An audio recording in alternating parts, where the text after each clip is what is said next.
Hai, Assalamualaikum dan salam sejahtera. Bertemu lagi kita dalam siri Nota Bijak bagi mata pelajaran Bahasa Melayu tahun 6. Kali ini kita akan membincangkan tentang Unit 30, Pertanian Sumber Rezeki, dengan tajuknya Fungsi Risda. Bersama saya, Cikgu MHS.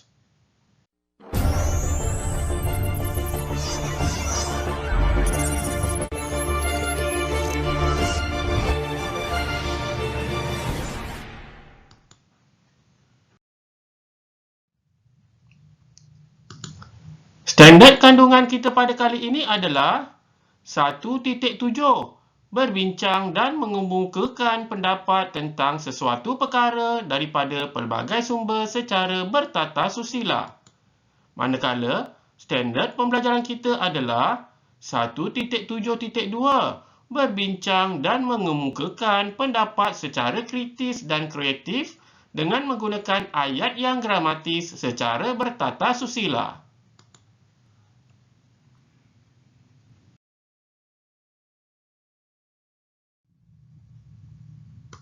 Isi pembelajaran kita pada kali ini akan merujuk halaman 171 buku teks Bahasa Melayu tahun 6.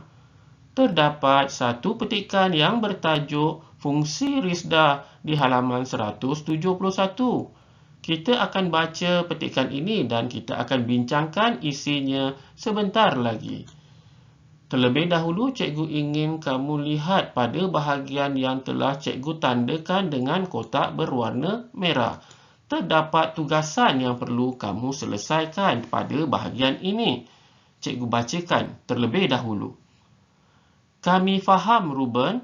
Marilah kita berbincang tentang maklumat dalam grafik ini, kata kawan-kawan Ruben. Terdapat beberapa perkara yang maklumatnya perlu kamu cari berdasarkan petikan fungsi risda yang akan kita baca sebentar lagi. Antara maklumat yang perlu kamu cari adalah yang pertama, objektif risda. Yang kedua, apakah fungsi risda.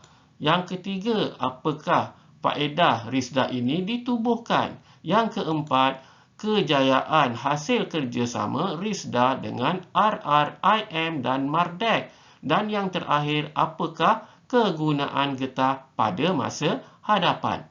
Kesemua maklumat tentang 5 perkara ini boleh kita dapat dari petikan fungsi Risda yang akan kita bincangkan sebentar lagi. Sebelum kita meneruskan perbincangan kita, cikgu ingin menarik perhatian kamu tentang apakah yang dimaksudkan dengan perkataan Risda. Risda ataupun RISDA ialah akronim ataupun singkatan bagi Rubber Industry Smallholders Development Authority. Jadi, perkataan RISDA adalah perkataan huruf-huruf yang diambil dari permulaan perkataan Rubber Industry Smallholders Development Authority.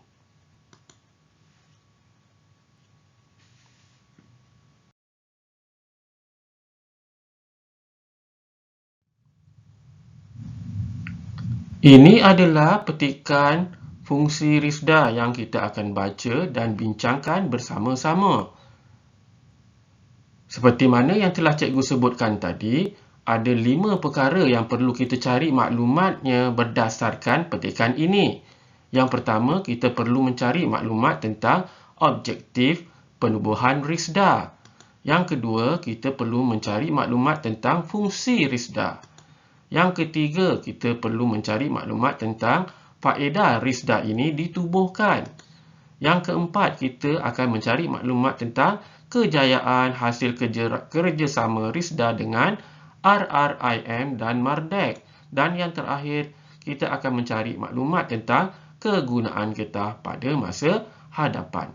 Kesemua maklumat ini akan kita cari berdasarkan petikan fungsi Risda yang kita akan baca bersama-sama sebentar lagi.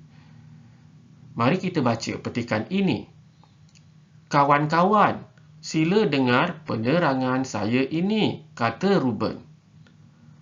Pihak berkuasa kemajuan pekebun kecil Risda dilancarkan pada 8 Februari 1973 oleh Yang Amat Berhormat Tun Haji Abdul Razak bin Datuk Hussein, Perdana Menteri Malaysia yang kedua.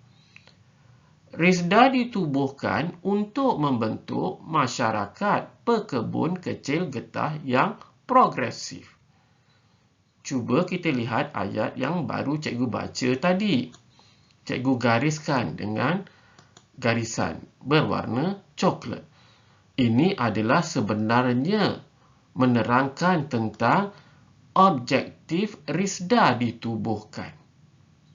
Kita baca ayat seterusnya.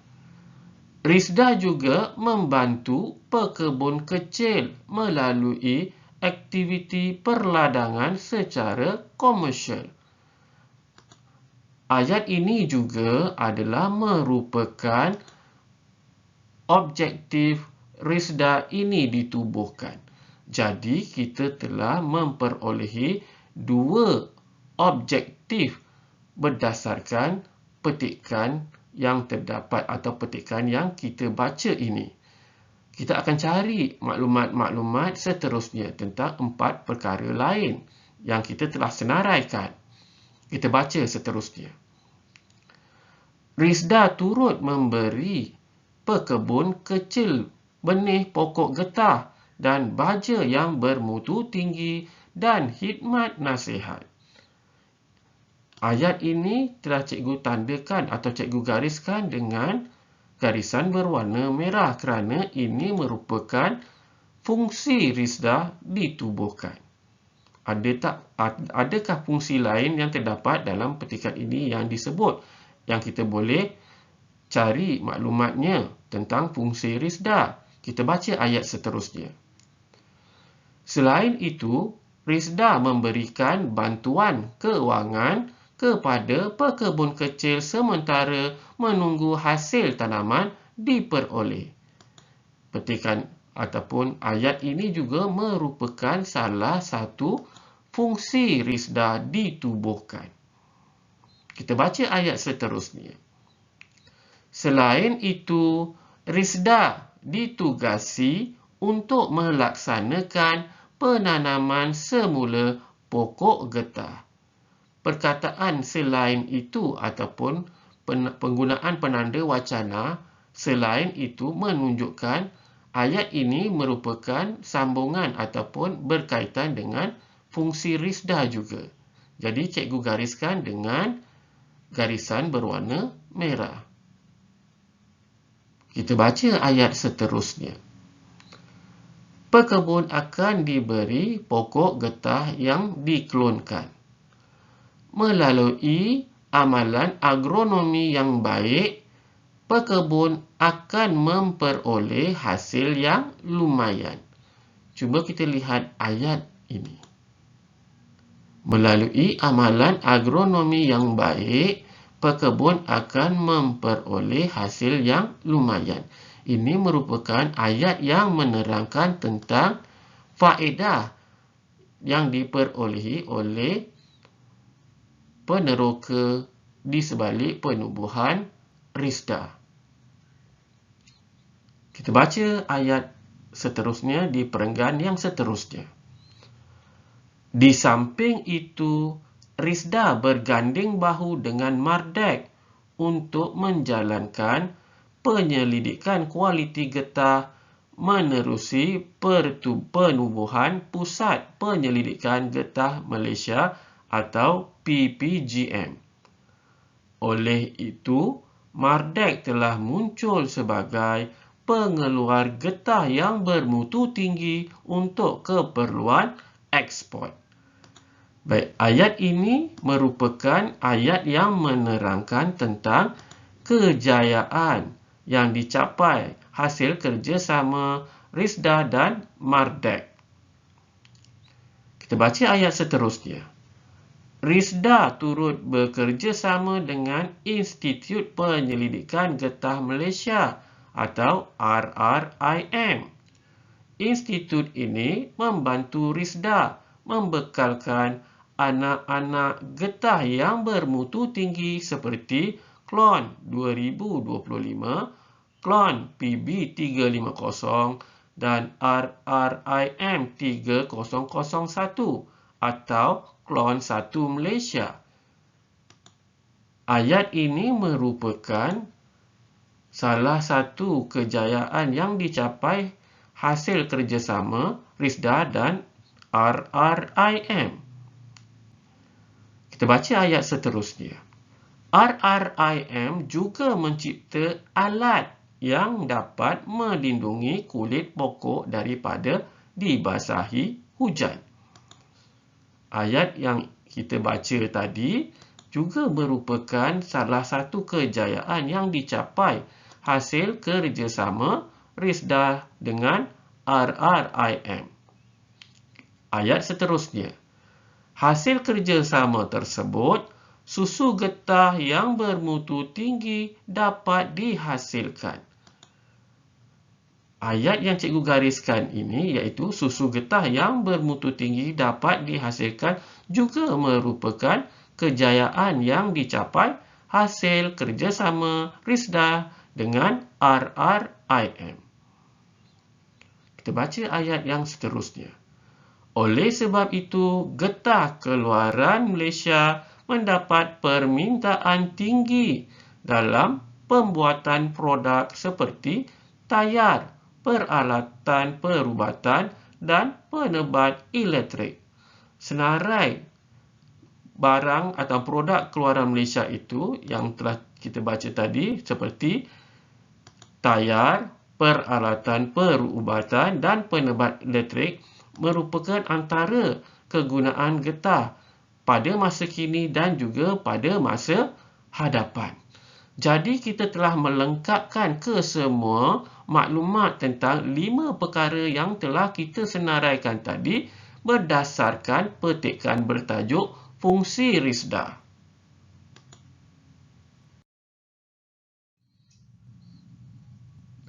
Tugasan kamu seterusnya adalah untuk memindahkan maklumat yang telah kita peroleh dari petikan tadi dalam bentuk grafik. Ada 5 perkara maklumat yang telah kita senaraikan daripada petikan yang kita telah baca tadi. Yang pertama, kamu perlu menyenaraikan tentang objektif RISDA ditubuhkan. Yang kedua, kamu perlu menyenaraikan tentang fungsi RISDA ini ditubuhkan. Yang ketiga, kamu perlu menyenaraikan tentang apakah faedah yang diperoleh oleh peneroka apabila RISDA ditubuhkan. Dan yang keempat, kamu perlu menyenaraikan tentang kejayaan hasil kerjasama antara RISDA dengan RRIM dengan MARDEC. Yang terakhir, kamu perlu menyenaraikan apakah kegunaan getah pada masa hadapan. Kesemua maklumat ini kamu boleh peroleh daripada petikan yang kita telah baca dan kita telah bincangkan tadi. Tugas ini kamu perlu buat atau kamu salin di buku latihan bahasa Melayu kamu.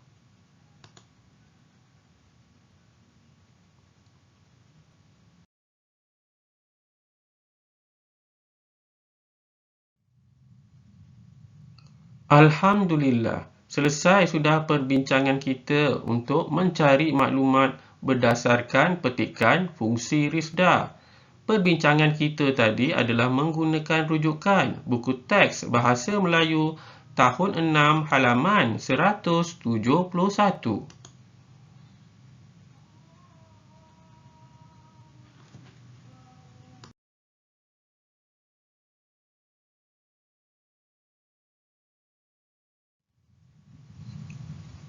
Semoga apa yang dibincangkan tadi akan memberikan manfaat kepada anda semua. Seperti biasa, jangan lupa like video ini dan subscribe My Sana Sini channel. Bahan menarik, murid tertarik, pasti hasilnya terbaik. Bertemu lagi kita pada masa akan datang. Sekian, terima kasih.